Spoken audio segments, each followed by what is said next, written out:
All right, we're back. So I'm actually going to be adding water to the tank today. Is really all the video is about, is just kind of showing the rockscape that I did, putting it in, adding the sand, adding the rock, uh, just kind of getting it ready.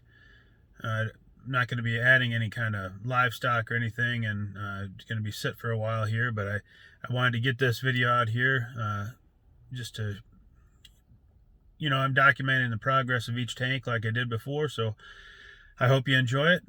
Let's get into it. All right, so I got this tub of RO deionized salt water here. You can see I have everything soaking in it. Those things have been in there for a couple days now. I wanted to make sure and get all the debris off it, let everything get soaked up good, get any contaminants, or get everything.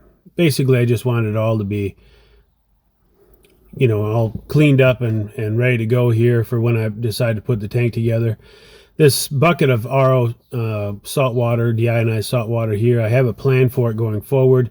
So it wasn't just a waste, I guess. There'll be more on that to come. I also, now for, probably over a week now, I've had the actual scape in there soaking.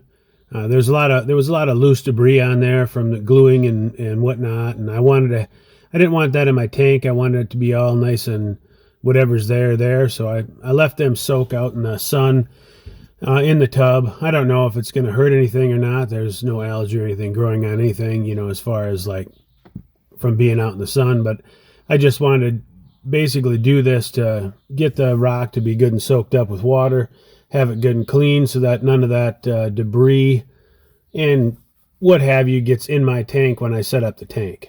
So that's why I went through this here. But the tub itself, there is a plan for that. I'm going to be trying to raise brine shrimp into adults. So I might do a video on that if anybody's interested in it.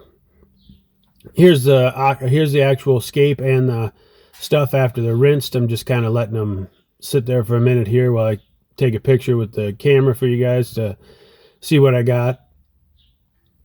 But before they dry out or anything like that, I'm going to get them right back in the tank in there. I just wanted to have this, a quick close-up of what is all involved.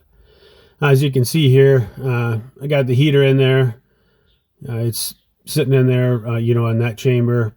The pump's on that side as well. I don't believe I have the pump in there as in this picture, but it will be in there. In the middle of them are the boxes. I decided to use the boxes and all the media and stuff that it comes with it on the setup. Like I said, I'm probably going to keep the media, maybe add to it and use bags. But I figured I might as well use the buckets and see how it works while it's setting up. On here, I'm going to do something different with the electrical. I did this right behind the tank. I put it up and down, and this way the cords, they can come out and I can get a nice drip loop in there, and then I can tie them together so that there's no chance of water or fire, that kind of thing, and it should keep the cords pretty well organized in the center of the back of the tank. Then I went with the Carib C, and I actually went with the fine grade. I know a lot of people don't like that because it blows around and whatnot, but I kind of want the sand sifting creatures and stuff in this tank, and so I went with the fine just because of that. I went with the real fine, actually, probably finer than I should have, but also take note of that biomagnet clarifier packet that comes in these because that stuff works fantastic. Cleans the tank up, overnight. You'll see that here later in the video. So here's the tank. I'm just going to be taking just to be honest with you, you never get a chance to really clean the inside of your tank like this once it's set up. So any fingerprints or markings or residue or what have you, I want to have that all out of there. I don't want to leave anything on the glass for, debris and stuff to stick to. Obviously when you add the water, there's going to be a cloud in there and stuff. And a lot of times if you have any residue on the tank walls or anything, it just gives a place for that to stick. Plus, like I said earlier, you don't get a chance to clean it like that ever after the first water. But here's the scape. It's going in. You can see how I got the scape hooked to the back of the wall already, and I got the other ones. You can see how I got them sitting flat on the glass. That's why I ground them spots on them flat so that they could sit there nicely by themselves. I wouldn't have to worry about any kind of tilting or teetering. They're solid at basically where they sit. But I'm going to be putting sand in there, and I'm going to be putting a healthy amount, probably literally almost double the normal amount of sand I would personally put in a tank. I mean, I don't know what's right or wrong. It's all per preference, but you can tell when you look at that picture, I got a nice layer of sand in there. I just wanted to have it.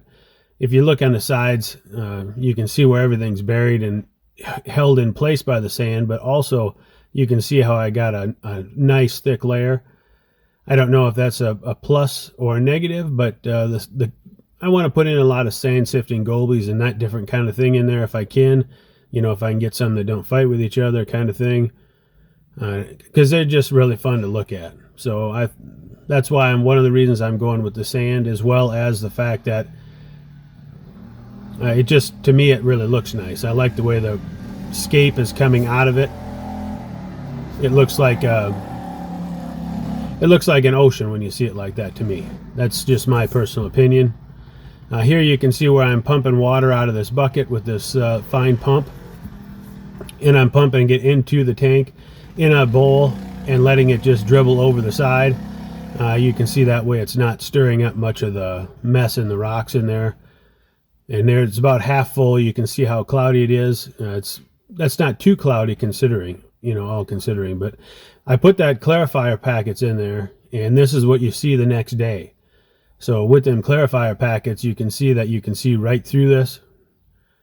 It's not as clear as it can get by any means, but considering what you've seen in the previous picture to what you see right now, the clarity is pretty spectacular. And it would not have been that good, I don't think, without them clarifying packets. Of course, I'd have to do a test on that, and I don't plan on that. So I guess there's no real proof, but they come with it, so I don't see any reason why somebody would not use them. And because you can see up here some of the scum that's collected in the corner up there. You can see the little water. All right, well, I know it wasn't a lengthy video and may not have been anything real informative in it. It is part of the documentation I'm doing of the build, so I hope you enjoyed it. As always, like, comment, subscribe. There will be more to come, and they will be more interesting coming in the future, I promise. I'll see you next time.